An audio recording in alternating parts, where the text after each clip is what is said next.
Assalamualaikum warahmatullahi wabarakatuh. Let me introduce myself. My name is Cantika Rosmalianisa from class PA24 with class study number 098. Here, I will explain about one problem educational in Indonesia and this innovation face it. Jadi, pendidikan itu merupakan pondasi utama dalam membangun masa depan bangsa serta hak dasar bagi setiap anak. Nah, dengan pendidikan, anak-anak itu dapat mengembangkan potensinya, menghadapi tantangan hidup, dan berkontribusi bagi masyarakat. Namun, kenyataannya masih terdapat ketimpangan besar dalam akses pendidikan di Indonesia. Dilansir dari Direktorat Jenderal Kependudukan dan Pencatatan Sipil Kementerian Dalam Negeri pada tahun 2022, itu hanya 6,41% masyarakat yang melanjutkan pendidikan hingga perguruan tinggi. Sementara itu, 23,61% masyarakat tidak atau belum bersekolah dan 23,4% hanya tamat SD saja. Nah, data ini menunjukkan bahwa sebagian besar masyarakat di Indonesia itu masih berada pada tingkat pendidikan yang rendah. Salah satu faktor utama yang menyebabkan rendahnya angka partisipasi pendidikan adalah keterbatasan fasilitas dan infrastruktur di berbagai daerah. Berdasarkan Kemendikbudristek, pada tahun 2023, hanya 55% SD yang memiliki perpustakaan dan 78% SMP yang memiliki laboratorium. Nah, kekurangan ini berdampak pada kualitas pembelajaran dan bisa menurunkan motivasi siswa untuk melanjutkan pendidikan. Ketimpangan ini juga semakin nyata di berbagai daerah. Contohnya ada di SMP Negeri 1 Atap, Sawan, Kecamatan Sawat, Kabupaten Buleleng, Bali. Itu beberapa ruang kelas mengalami kebocoran dan platform jebol, sehingga mengganggu proses belajar, terutama saat musim hujan. Lalu ada berita lagi dari Sekolah Luar Biasa Negeri SLBN Alor, Kabupaten Alor, Nusa Tenggara Timur, itu juga menghadapi kendala karena ruang kelas masih disekat-sekat.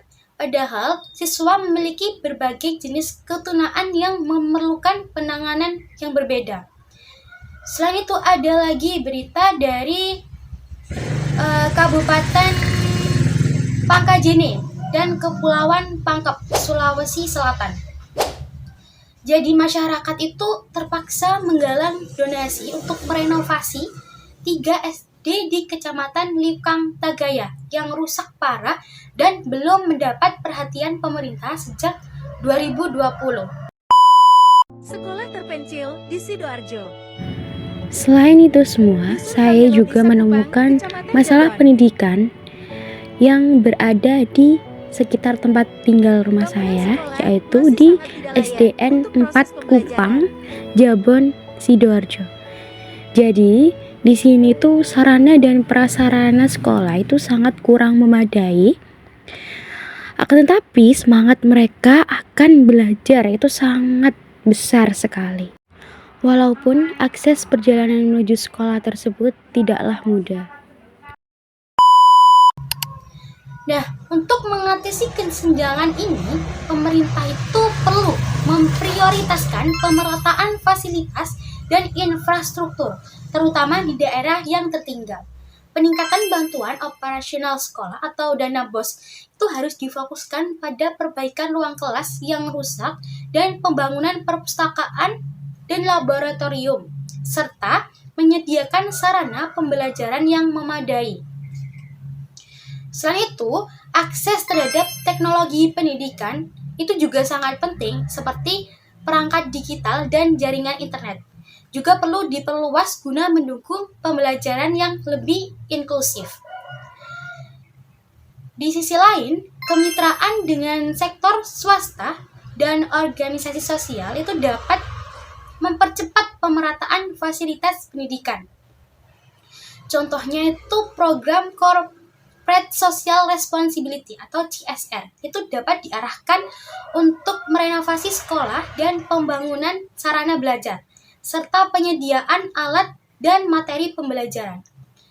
Selain itu, organisasi sosial juga bisa berkontribusi melalui gerakan literasi, penggalangan donasi, serta relawan pendidikan di daerah yang masih kekurangan fasilitas.